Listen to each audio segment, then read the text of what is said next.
Hello guys, তো চলে আসলাম আর একটা নতুন মিনি ব্লগ নিয়ে। তো সকাল থেকে বৃষ্টি হয়ে গেছে আর এদিকে কর্তামশাই বাজার থেকে নিয়ে এসেছে গলদা চিংড়ি। তো সকাল থেকে খুব ইচ্ছে করছিল যে একটুখানি আলুর পরোটা করি। তো যেমন ভাবনা তেমন কাজ। তো পরোটাটা করার জন্য রেডি হয়ে গেলাম। আর এদিকে হচ্ছে তেলের মধ্যে একটু পেঁয়াজ আর একটু লঙ্কা কুচি দিয়ে আগে ভেজে নিলাম। আর অবশ্যই জিরে ফোড়ন দিয়েছিলাম। তারপরে সেদ্ধ করা আলুটা দিয়ে এটাকে ভালো করে নেড়েচেড়ে নিয়ে তারপরে একটু লবণ আর ভাজা মশলা দিয়ে দিয়েছি। তো এটা একটু ভালো করে ভাজা হয়ে গেলে এটাকে নামিয়ে নেব ঠান্ডা করার জন্য। তো পুরটা আমার এদিকে হয়েই গেছে আর এদিকে আমি এই ফাঁকে ময়দাটাও মেখে নিয়েছি যতক্ষণ এটা ঠান্ডা হচ্ছিল। তো দেখো এবারে একে একে পরোটাগুলো সব পুর ভরে বেলে নেবো আর তারপরে ভেজে নেব।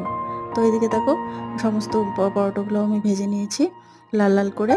আর এইবারে হচ্ছে ব্রেকফাস্টের পালা।